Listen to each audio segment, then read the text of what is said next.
Olá, eu sou a Adriele Gonçalo. E eu sou a Daniela Ferreira. Você está ouvindo De Propósito. A cada episódio, vamos entrevistar profissionais de empresas que fazem a diferença, marcas que impactam positivamente a sociedade. Inspire-se e haja de propósito.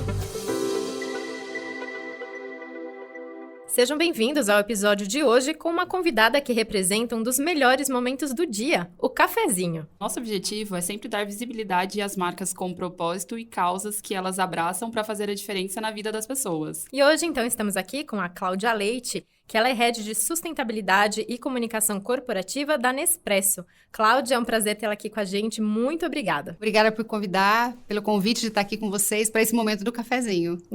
Em verdade, a gente precisa então terminar o nosso cafezinho até o final da gravação, Adri. Do podcast. Seja bem-vinda, Cláudia. E a gente vai começar querendo entender um pouquinho melhor de como foi a criação da Nespresso, qual que era a oportunidade de mercado que vocês viram lá no passado.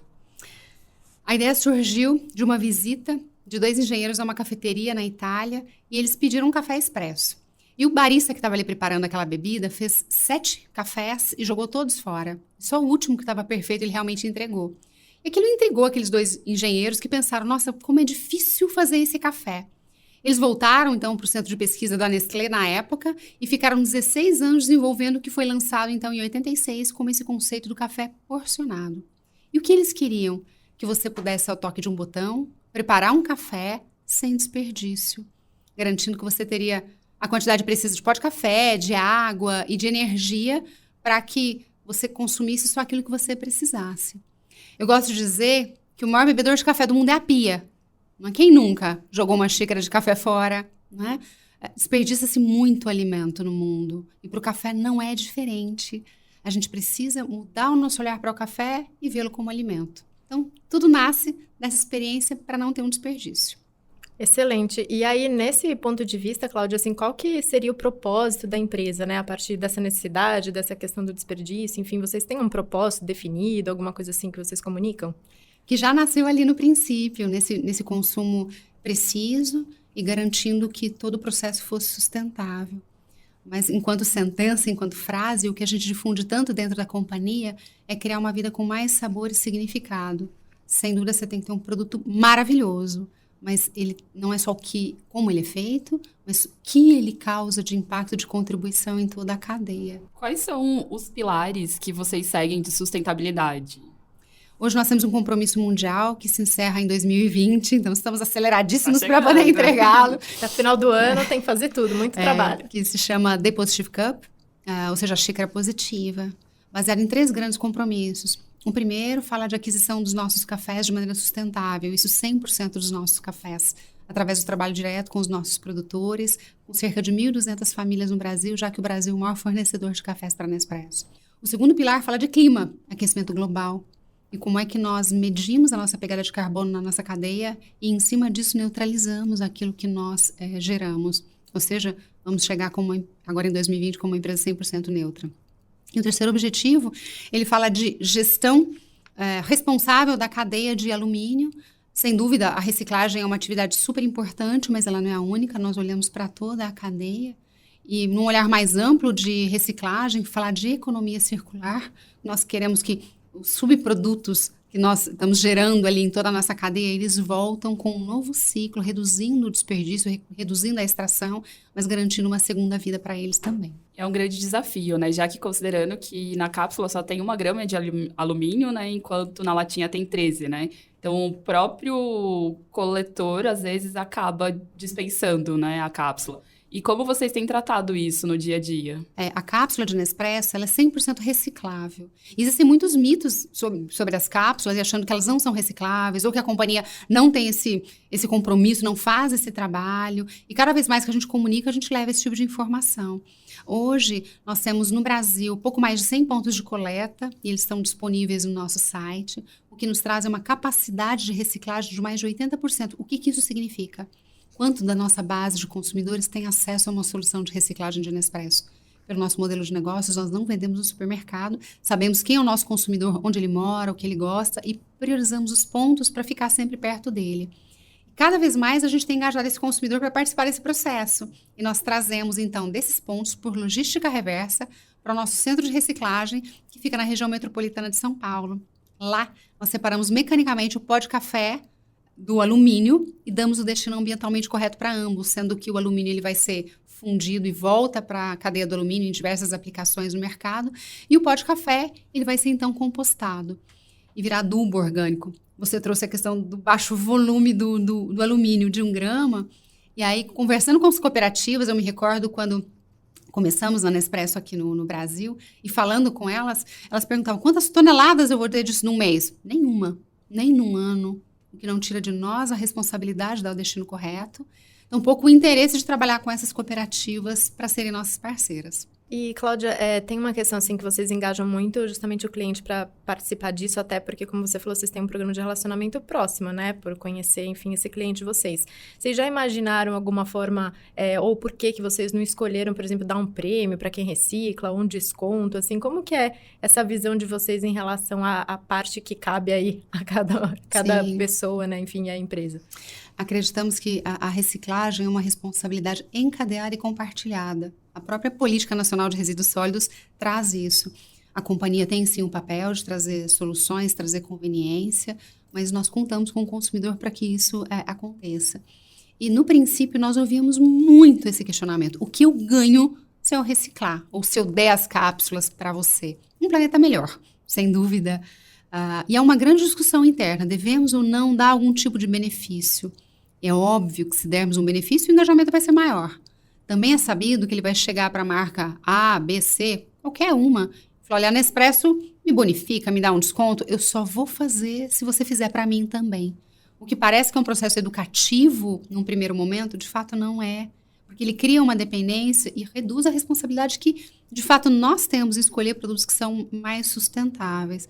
E com esse diálogo com o consumidor, nós temos conseguido mobilizá-lo, engajá-lo, e as nossas taxas efetivas mostram isso, que é um caminho muito mais consistente, muito mais duradouro, que é de mobilizar e ampliar. Não é só sobre cápsulas de café, mas enquanto cidadãos, como é que nós temos que fazer essas escolhas e participarmos ativamente desse processo. Particularmente, acho que faz total sentido. Como até cliente de vocês, que eu sei que a Adri é também, eu acho que faz total sentido. Assim, eu me sinto participando, né, assim, da cadeia e me envolvendo diretamente, né? Então, acho que isso é bem gratificante para todo mundo. Muitos acreditam que a gente ganha com isso. O alumínio tem um valor no mercado, portanto, vocês ganham, o que não é fato.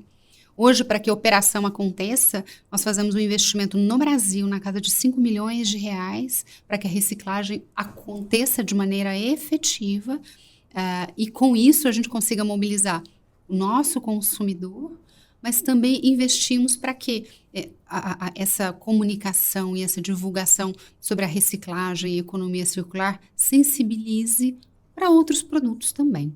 Como foi pensar nessa cadeia como um todo, assim, né? Voltar internamente para conseguir fazer essa logística reversa.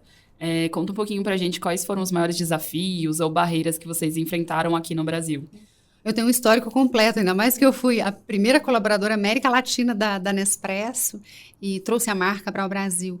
E isso em 2006, com os desafios que nós tínhamos para trazer a relevância para o mercado. Uma das demandas da nossa matriz era tem que reciclar.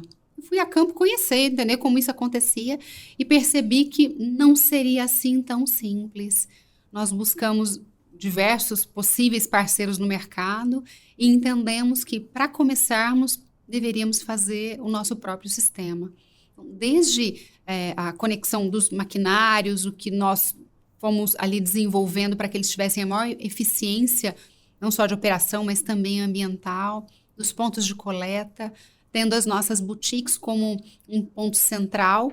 E ali, o mesmo caminhão que faz a entrega nas boutiques no Brasil, ele vai cheio de mercadorias e ele volta, então, com as cápsulas para serem recicladas. E trazemos para o nosso centro de reciclagem, que fica na região metropolitana de São Paulo, e ali fazemos todo esse trabalho. Mas é um processo contínuo, que hoje é centralizado, mas amanhã talvez não seja a melhor solução. E a gente falou, Ana, você tinha comentado desses 3 pilares, né? Da questão da produção, né? Do café, do plantio, enfim, do clima. E aí a gente explorou bastante esse terceiro pilar, que eu acho que é o que tem mais a ver com o consumidor, né? E as pessoas sentem que estão efetivamente participando. Queria que você contasse um pouquinho, até que como o clima é uma discussão tão quente hoje, tão importante, né? Assim, um pouquinho das ações de vocês referente a clima. Hoje, nós buscamos cada vez mais eficiência na nossa operação, desde o investimento em frotas que são mais sustentáveis. Cerca de 10% das nossas entregas hoje já são entrega verde, seja em bicicleta, seja em carro elétrico. Nós também temos buscado máquinas mais sustentáveis. Muitos lembram da cápsula. E as máquinas têm várias iniciativas também nesse sentido. Uma máquina de entrada hoje tem metade do peso das peças do que tinha uma máquina de entrada há 10 anos atrás. Tem sistema de economia de energia, desligamento automático. Mais de 90% das peças da máquina já são recicláveis. 40% das peças de plástico da máquina já são feitas de plástico reciclado. Então, isso mostra o quanto nós temos investido em inovação para termos máquinas mais sustentáveis sem abrir mão do resultado final, que é a xícara que você espera no seu café.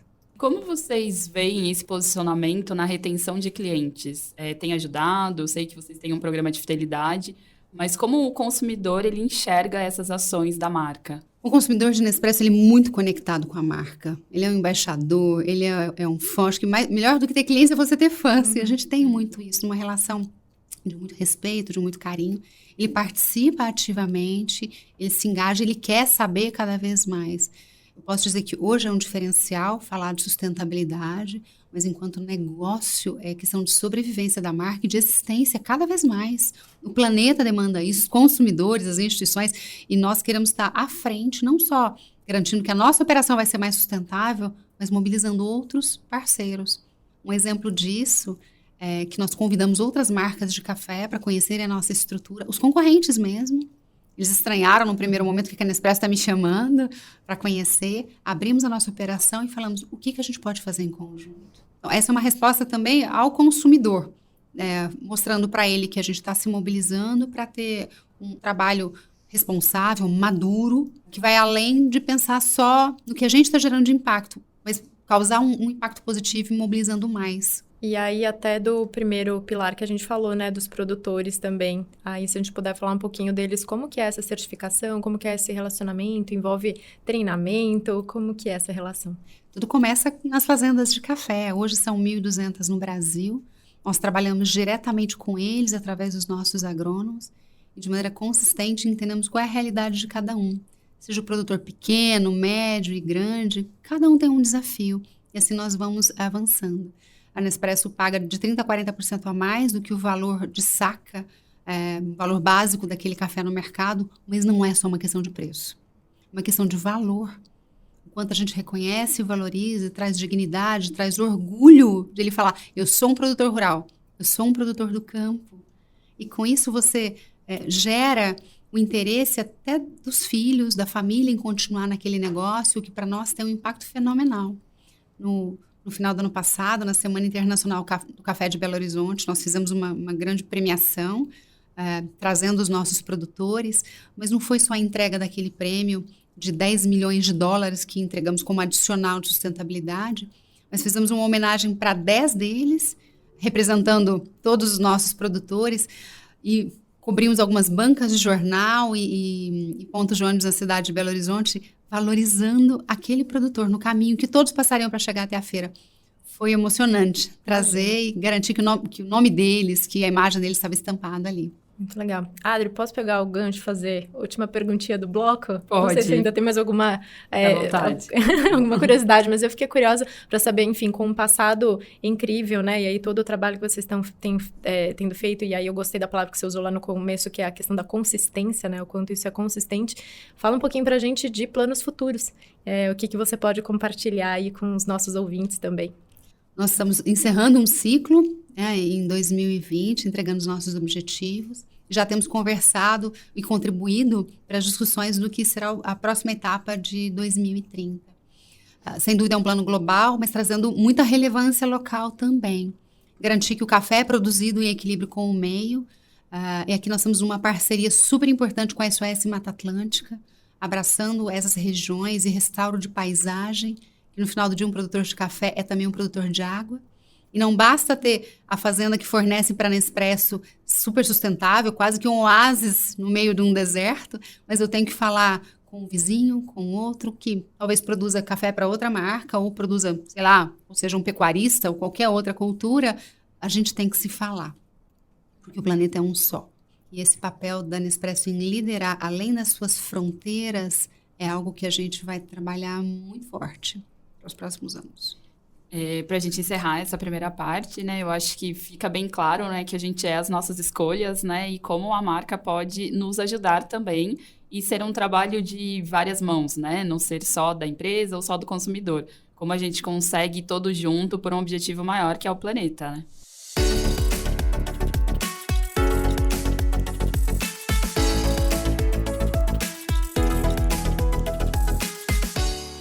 Bom, agora no segundo bloco, a gente vai entender um pouquinho mais sobre a Cláudia, que não é a cantora. Ela vai contar um pouquinho da sua experiência. Então, podemos começar com qual é a sua formação, assim, como que você iniciou sua carreira de estudos?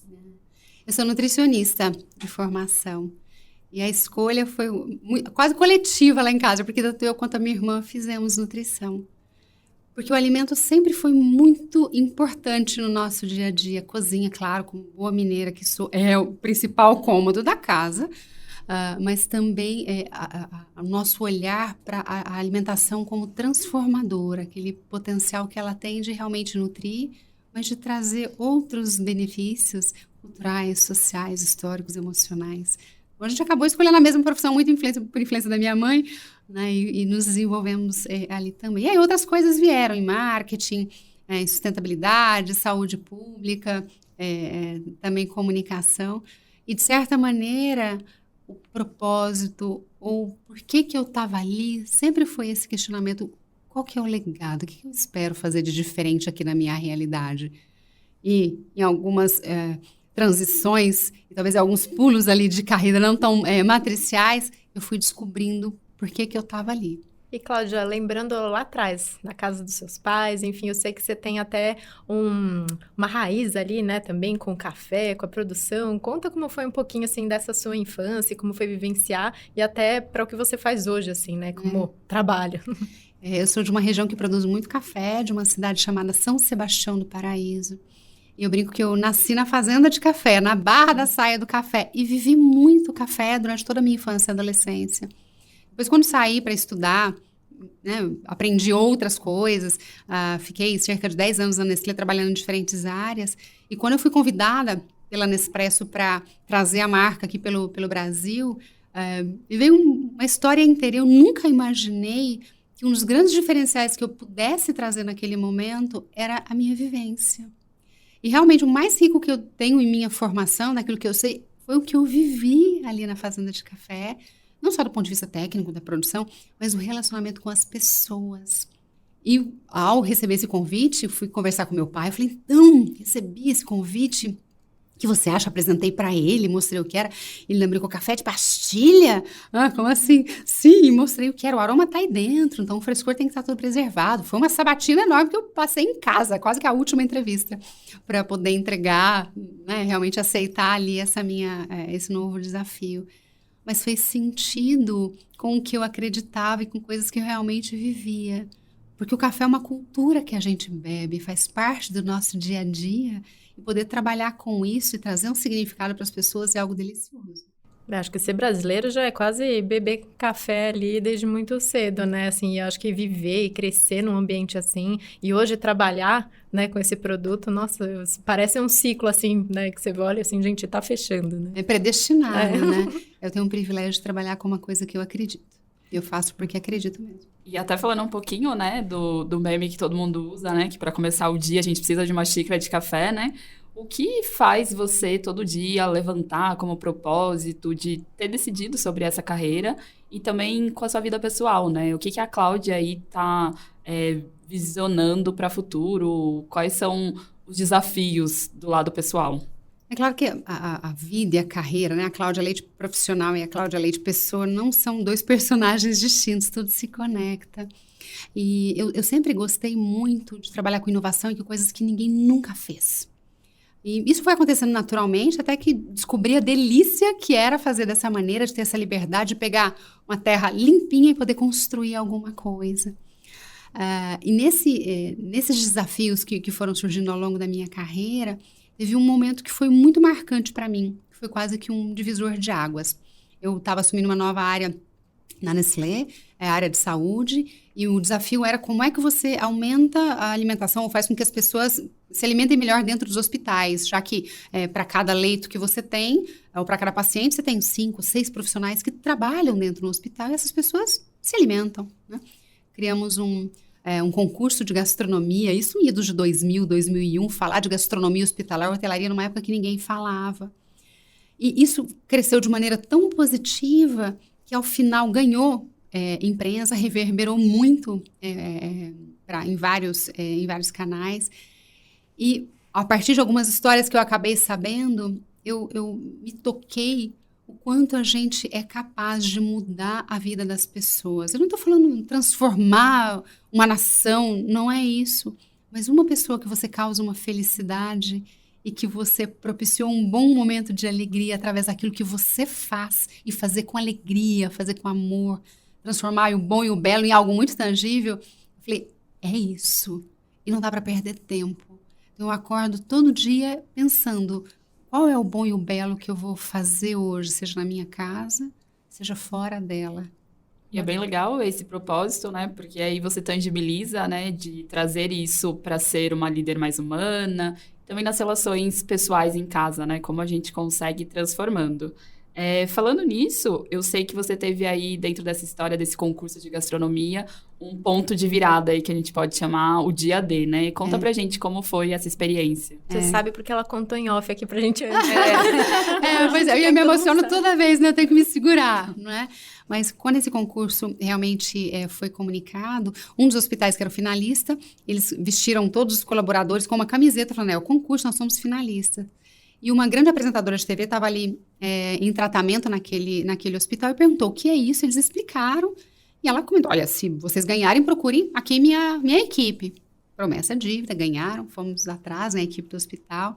E aí deu, acho que uns 17 minutos de programa. Alguns foram ao vivo e outros foram gravação no dia anterior. E o que eles fizeram foi a gravação com alguns pacientes da oncologia, especificamente. E sabe como é que é TV, né? Maqueia, faz cabelo, todo mundo fica lindo. E uma dessas pessoas estava ali, que eles foram entrevistar, e ela falou, olha, é tão bom ver a alimentação, carinho. Eu não posso dar opinião no meu tratamento, mas eu vejo o carinho como as coisas aqui são feitas. O nome dessa pessoa, vamos dizer, o codinome é Vera. O sonho dela sempre foi ter filhos. E quando ela descobriu que estava grávida, ela descobriu também que ela estava com um câncer. E ela decidiu levar a gestação adiante. Quando ela chegou até a filha, ela já estava com metástase. E ali já estava numa fase bastante avançada. E como ela apareceu na TV, por conta do concurso, que era um objetivo comercial, um objetivo de marca, muitos amigos e familiares ligavam para o marido dela. Nossa, eu a vi na TV, que bom vê-la, saber que ela está bem. Naquela semana, ela teve alta, o chamado canto do cisne. É claro que ela não está mais entre nós, mas ela pôde passar mais alguns dias na casa dela com a filha dela.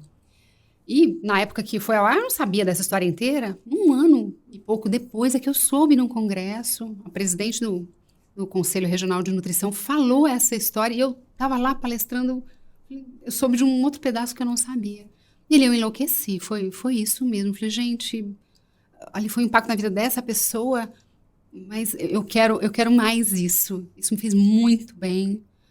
E se fez para ela, pode fazer para mais pessoas e para mim também. Eu adorei essa história que você compartilhou com a gente até antes, né, aqui da gravação mesmo. E aí eu até lembrei de um TED que eu assisti uma vez, que eu acho que o nome era A Morte é um Dia que Vale a Pena Ser Vivido, né? E era justamente de uma médica que ela cuidava de toda a parte de cuidados paliativos para esses pacientes terminais mesmo, né? E ela falava o quanto que é significativo, né, esse momento, né? Assim, na verdade, todos os nossos momentos, né, da nossa vida, assim. E aí, acho que pegando o gancho, assim, até para sua vida um pouco mais íntima, assim, familiar, né? Que tipo de momento que você gosta de ter com a sua família? Enfim, você é casada, tem filhos, tem gato, cachorro, porco, enfim. Eu sou casada, tenho uma filha linda de 8 anos, adoro animais, então tenho gatas, E tem que tomar um cuidado, porque meu marido, se vê um bichinho na rua, ele traz pra dentro. Nossa, eu sou Então, dessas pra também. virar um zoológico, assim. Eu gosto muito de campo. Talvez por ter nascido ali, né, no mato, ali na roça, gosto muito disso, dessa paz, de poder sair, de estar sempre ou nas montanhas, poder respirar. Não digo só o ar puro, né? Eu acho que esse ato consciente de você entender sua respiração, poder olhar o que tem em volta e o que tem de bom ali, é sempre muito, muito gostoso. Vivo muito intensamente com o meu trabalho, com aquilo que eu acredito, e procuro diariamente, todas as horas, equilibrar o que é a minha expectativa enquanto mãe, enquanto esposa, enquanto profissional, enquanto filha, enquanto irmã. E é um equilíbrio que, né, não é fácil. Ai, acontece, é lindo, nossa, é tudo maravilhoso. Não, gente, é um desafio diário, porque a gente se cobra demais, a gente quer ser 100% em tudo, e não dá para ser. A gente tem que ajustar a nossa barra de exigência também para dar espaço para essa felicidade poder chegar com o simples. Conseguir equilibrar todos os pratinhos, né? Mas também entender, né, que a gente tem que estar presente enquanto dá, né? E abrir mão de algumas coisas. E, Cláudia, você falou que gosta muito também dessa questão de fazer o diferente, das inovações, né? E conta um pouquinho, assim, o que te dá, assim, essa adrenalina, assim? É algum tipo específico de projeto ou é só porque nunca foi feito? Você já parou para pensar um pouquinho nisso? Ah, já. Eu gosto de perrengue. Quando alguém fala assim, a gente não sabe por onde começar. Ou não, tem um problema. Olha, ninguém fez. É um desafio. Nossa, me sobe uma coisa assim. É isso. Porque quando tá tudo muito fácil, eu tenho que copiar, eu tenho que simplesmente dar sequência. Não é comigo. E também porque eu gosto de propor novas maneiras de fazer. Autonomia é algo que eu aprecio muito. Essa capacidade de realizar, de poder fazer e ousar aquilo que não é óbvio, aquilo que faz sentido agora, mas talvez amanhã pode mudar. Então, tá aberto para tirar toda essa cobertura e colocar outra de novo. Isso me dá uma satisfação enorme. Muito bacana. E você até como líder, assim, como é que é a Cláudia ali, líder da equipe? Tem alguma dica até para que você possa dar, de repente, para quem está ouvindo, que quer ser também uma líder? Principalmente, acho que nós mulheres, né, tem esse lado que eu acho que a gente se cobra demais, né? E tem muitos papéis, muitas expectativas. Como que é a Cláudia é líder e que dica você dá aí para o pessoal? Acho que primeiro entender as nossas limitações. Temos que sim puxar as fronteiras e as nossas possibilidades. Muitas vezes a gente tem muito mais para entregar do que a gente acredita, e eu acredito nesse limite que a gente pode passar, mas também tem um equilíbrio. E para que você lidere pessoas, você tem que amar pessoas, verdadeiramente. Líder não se aprende na escola, não se aprende em curso, nada disso. Tem uma prática que é você olhar individualmente cada um e como é que você traz o melhor daquela pessoa.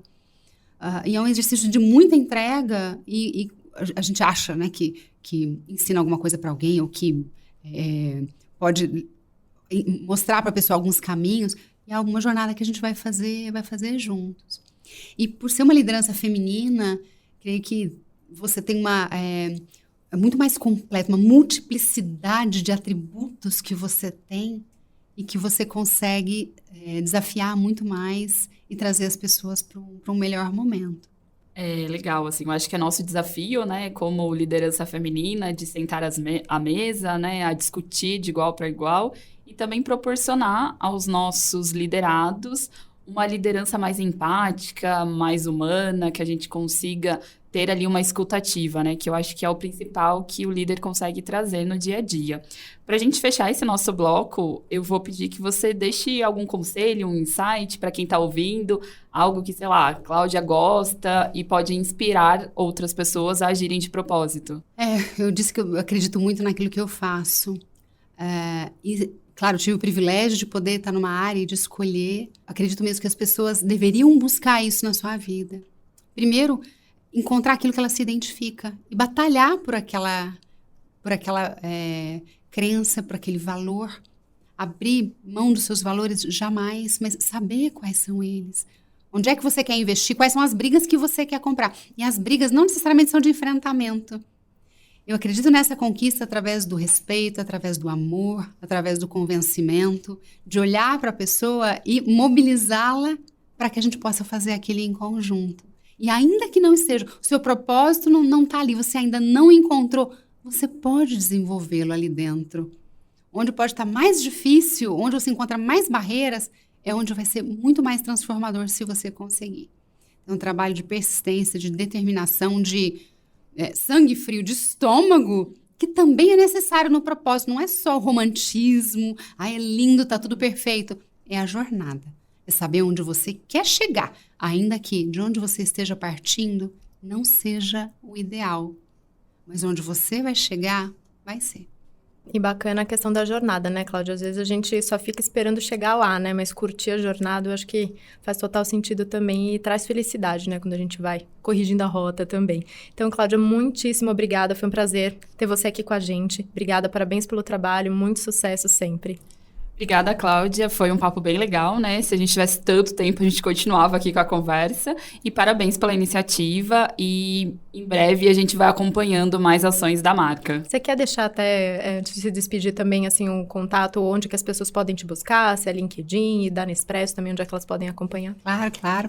No LinkedIn, Cláudia Leite. É bem fácil encontrar. Cláudia Leite Nespresso. Eu estou bem ativa ali também. Então, fiquem à vontade. Meu e-mail é claudia.leite@nespresso.com. Também deixo aqui o convite para visitarem o nosso centro de reciclagem.